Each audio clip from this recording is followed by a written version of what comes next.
В рубриката ни "Добрите хора" ще ви разкажем за нетрадиционен начин за правене на благотворителност с интернет игра.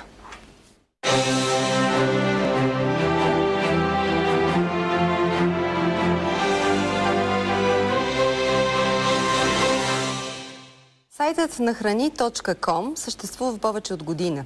Идеята е на двама младежи, които искат да запалят повече хора да правят добро. Вижте как. Свилен и Николай се вдъхновяват от фонда на ООН за справяне с бедността и глада. Не печелят от това. На храни.com е социален проект, който е дело на сдружение с нестопанска цел.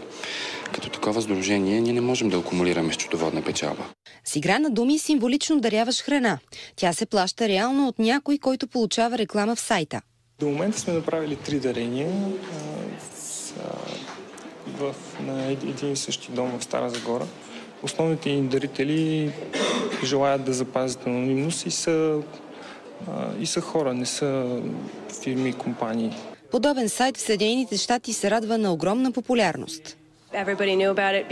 Всеки е чувал за него, защото си подобряваш речника и правиш благотворителност, без реално да ти струва някакви усилия. Свилен и Николай представиха версия на английски в немската гимназия, любимото училище на Николай.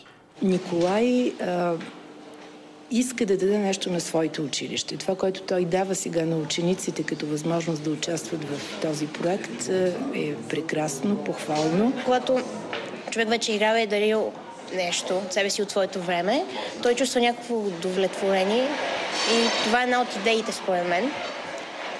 Да се чувстваш, че си направил нещо хубаво за някого. Знам каузата и че на мен не ми отнема никакво време.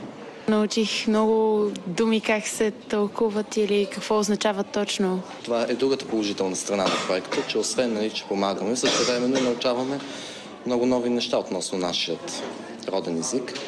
Основните проблеми пред проекта са финансови, но младежите са готови да се справят с тях, защото се чувстват удовлетворени. Морално и личностно от това, че все пак се занимаваме с една социална кауза, особено в България, където наистина имаме много хора, на които трябва да се помогне. За BTV новините Марияна Векилска.